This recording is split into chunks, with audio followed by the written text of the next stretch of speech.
When board games give us more, we're rolling with more. Hi, I'm Will, and with me as always is the person who sees giant monsters in costumes and then turns off the light to let them know she's not home. Sarah. And today we're looking at the expansion for King of Tokyo Halloween. Sarah, tell us a bit about this expansion. All right. So, King of Tokyo Halloween expansion includes 2 new monsters, Pumpkin Jack and Boogie Woogie. Evolution cards for those monsters, a new set of orange and black dice, and costume cards. So let's go over each of these things. So the 2 new characters, Pumpkin Jack and Boogie Woogie, they do include their own evolution cards. At the time it came out, I'm pretty sure that was based off of Nightmare Before Christmas because that was really big at the time. Nightmare Before Christmas came out before this did a whole... That's what I'm saying. Because of the popularity of Nightmare Before Christmas, when adding Halloween characters, I think they picked Pumpkin Jack and Boogie Woogie because of the popularity of that. You don't think so? I don't see the correlation, but they are definitely inspired by those characters. Okay, because there's a lot of other Halloween characters they could have gone with. True. So that's my thoughts. Yeah. I could be completely wrong. Anyways, there are just more choices in your monsters and evolutions. The orange and black dice, the nice thing about that is now if you play at the higher player counts, you can have a dice set at each end of the table. Also, as Will pointed out when we were writing up our notes, you could have better color, accessibility with the orange and black versus the original, which I think was green and black. Yeah. Did you mention that these new monsters also come with their own power cards? Evolution cards. Evolution cards. Yes. Evolution cards, yes. Power cards, no. But evolution cards, yes. Now, the main part of this expansion are the new costume cards. So these are really interesting because like the evolutions, you can optionally start with one in play, which is always a fun... I mean, we almost always recommend it with that. Especially if you're playing also with one evolution card in play too. Because then you get a costume and an evolution to start with. It's really a lot of fun. The costumes are shuffled in with the power cards, and they're bought with energy just like the power cards. But they are a bit cheaper, and that's because they can be stolen. When another monster hits you with 3 or more damage, they can steal a costume, but only if they can pay you its energy cost. And of course, as many costumes can be stolen as that person has energy to pay. Basically buy them. Yes.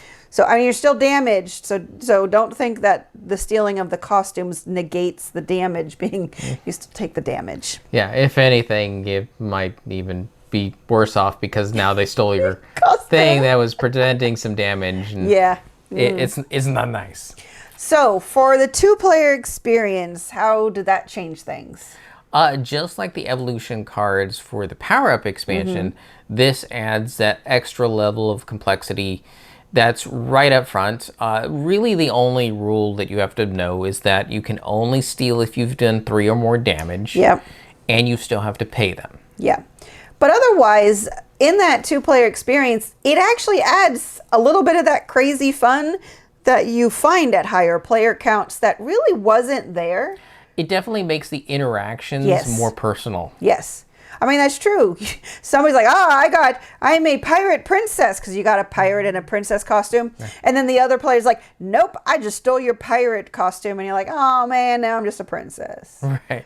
How dare you? How dare you? You thieving pirate, you. I'm going to be an alien. I'm going to be an alien princess now. So it can definitely up the interaction between the 2 players. So that's why I say it can add that bit more crazy fun. Yeah, one thing I like is when it comes to them showing up with the power cards is because they can be stolen, they brought the cost down. Right. So you can have some pretty fun, powerful effects. And it makes it more accessible to get into that stuff. Whereas some power cards were like, well, you have to spend 8.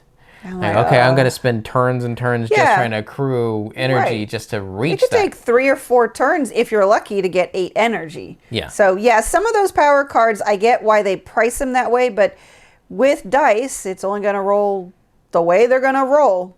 So, that can be unfortunate. For accessibility, there are some issues, and that's mostly the rules because the rules are in orange and black on green. So it's just really poor color choices. They made it really hard to read. Plus, it's already just small font because all of the rule books for King of Tokyo are small font. Also, it does up the complexity, and I think almost a bit more because there's more player interaction. Yeah. With these, this has more complexity than the power up the evolution cards. Right. So that is something to be aware of. Okay, so let's talk about a little bit more in depth what we like and don't like before we go on to how our rating changed. I say this upped our enjoyment of the game. Yes. It upped it and emphasized the more crazy aspects. Yes. Because then it brought back, like, well, you were having fun building your monster. Now you can have fun with this, but don't forget, you still need to attack the other people. Yeah, that's true. Sometimes you kind of get lost on buying cards. Yeah, and building a giant crazy engine's cool and all, but you have to remember what you're here for is the To big win? knockdown, drag out fight. Right.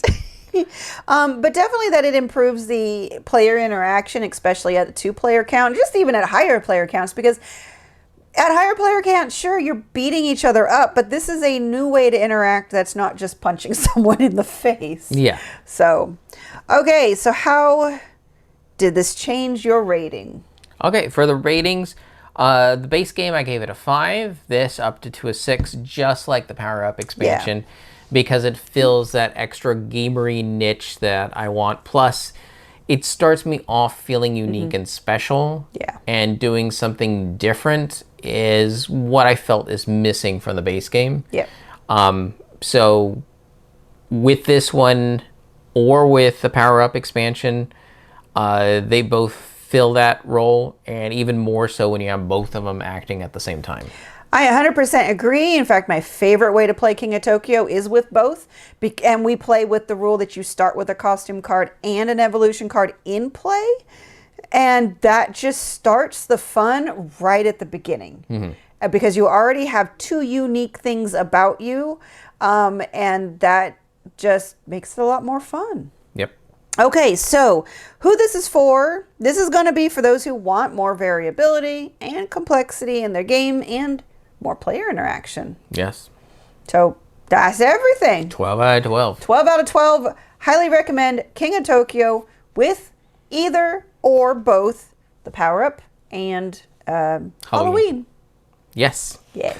All right, Sarah. Yeah. Now, is there any costume that stood out to you? It has been a while, I will have to admit, since we've played with costumes that I honestly can't remember what they do. Can you remember any of them? The only one that sticks out of my mind was the zombie. Oh, yeah. And the zombie was interesting because you could never die. Right. As You- long as you had the zombie. As long as you had the zombie costume, you were always left with at least 1 heart. Yes. And that's so interesting because then you're playing this reckless game of, I can't die, and trying to hope that nobody steals your costume. Right? Because as soon as they do, you're dead. Yes. I have a feeling there was another one that I really liked as well, but I can't think of it right now. I think there was a Statue of Liberty costume. Yes, there was a Statue of Liberty. Like I said, princess, alien. Probably a ninja or a robot. Yes. There's a lot of fun ones, and it has been a while. We should play with them again. And before I forget, because I've forgotten on all the other videos, this is on Board Game Arena. King of Tokyo. I cannot remember if it's paid or not, but it has all the expansions. Plus, I feel like it has more variations than what we're familiar with. So, like whether there's other things that have been adopted in later editions. And there's a lot of bells and whistles on the Board Game Arena version. It's not as fun as playing it in person, but it is still really a lot of fun. Yeah, and we covered a lot of the substantive things that evolved out of King of Tokyo. Things that we haven't gotten are like promo cards and like individual monsters, because they actually made a whole series of 3-dimensional actual King Kong, Godzilla, Cthulhu with their own statuette and cards to play with. But that cost too much. Agreed. All right, and we've been rolling with more Smash. If you have any questions, comments, or concerns, you can reach out to us on the various social media platforms at Rolling with Two, that's TWO. We're on Blue Sky, Facebook, Twitter, and Instagram. For Discord, we have a channel on Tabletop Express. Check the show notes for the invite link. If you have time, check out the other content Nanaman has found for you, because remember, he's rolling with you.